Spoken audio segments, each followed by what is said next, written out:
Good afternoon. This is Paul with Southeast Arizona RV Rentals and Storage. I am in the 31F Fourwinds motorhome. Just want to go over a few things with you briefly here regarding your rental. So first of all, in order to operate the jack system or the slide out, the battery voltage here on the top panel needs to be at least 13.1 volts. If this is below 13.1, you will need to start up the generator and allow this adequate time to charge the batteries. Now, if you've been driving, naturally that voltage should be already there where it needs to be. So you would turn off the engine, set the parking brake, check this voltage, we're good to go. We can then come down, start the generator right here. First of all, to prime the generator, you hold it down, the stop button, till the light lights up, and then you'll see some hours show up on the hour meter. There we go. Now it is fine to start the generator. When you start the generator, do not hold the start button down for more than 5 seconds. I count it as like 1001, 1002. Here we go. All right, started right up. If it doesn't start up within 5 seconds, get off of it, otherwise you will flood it. Just give it a moment. Now we're going to turn around and we're waiting for the microwave right here to gain power. So once the microwave lights up, it actually is lit up now. It came up pretty quick. Sometimes it can take a couple minutes. Once the microwave's lit up, we can come back over to the panel. Sorry to move the camera so fast on you folks, but trying to kind of get through this quickly. All right, so we can come back here and we can move the slide out right here. This is the button that moves the slide out. Here's your slide. Right now the slide is already out, but you would move this button right here to bring it back in or move it out. So I'll just show you. We'll give it a move here. Okay, when you let go of the button, it stops. We'll go back out with it. When it's all the way at its full limit, it'll stop on its own. All right, so that's the slide out. The next two things below that right here, we have the tank heaters. You will not need these unless you're in severe cold weather, so we're not going to need those. The next button is your water pump switch.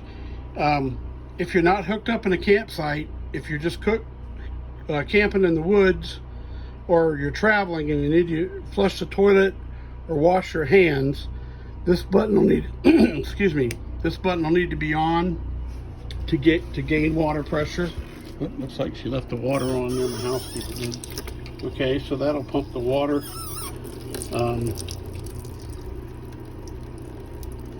So anyways, that's your switch there, or to flush the toilet here. Okay. Next, go ahead and turn that off when it's not in use. This next button here is your hot water heater. If you're plugged into electricity, you'll just turn that on like so, and then it'll just use the electricity to heat water. If you're dry camping, or if you want to get hot water even quicker, of course an actual fire source is going to be hotter, so you turn this switch here on, and then the hot water heater, you'll hear it ignite normally.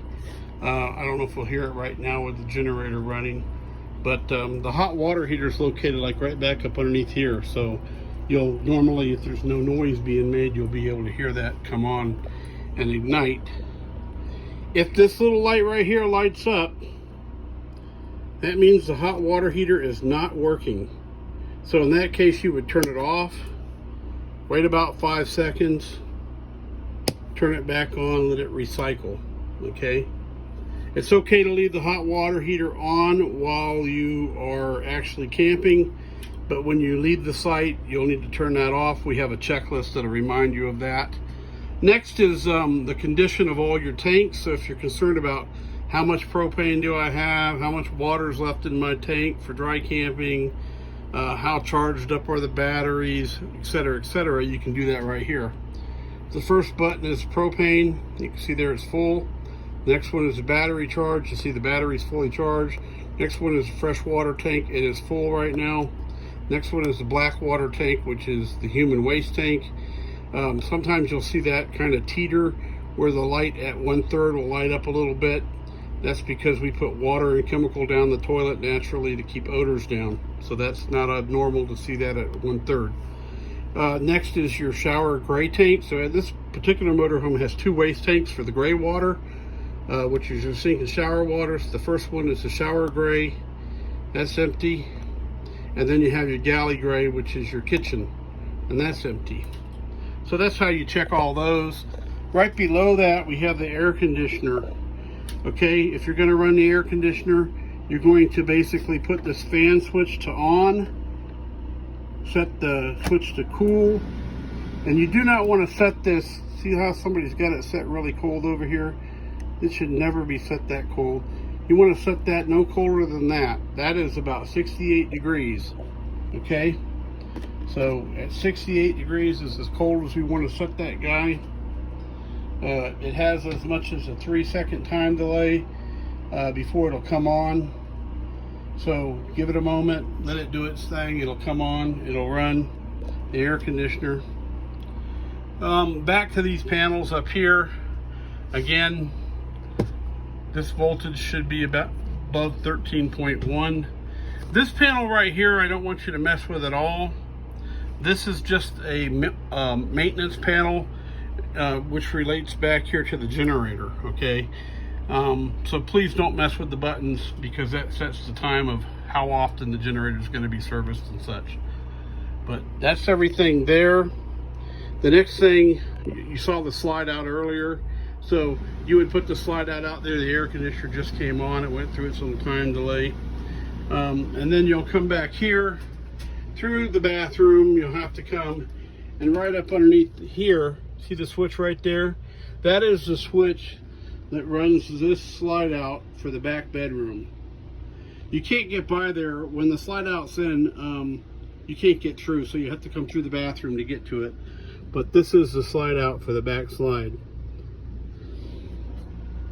And that, my friends, is basically the monitor panel here. So also watch the video on how to set the jack system, which you will do that before moving the slide outs.